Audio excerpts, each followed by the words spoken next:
mi se u tom seksu s narcisima u pravilu osjećamo nepotpuno.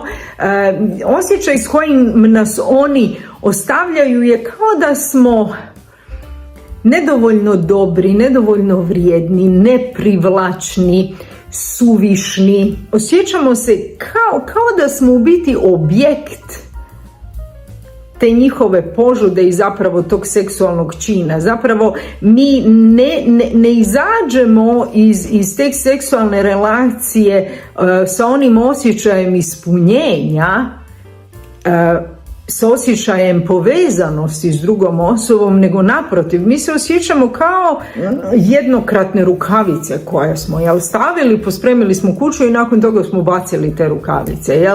Otprilike se tako osjećamo kao ta rukavica. Se ljudi pitaju, vodim li ja ljubav sa ljudskim bićem, jer zapravo tu stvarno izostane ono povezivanje, a u pravilu partneri narcisa po defaultu preuzmu odgovornost za sebe i pitaju se jesam li ja tu nešto loše napravila i radim li ja tu nešto loše i slično.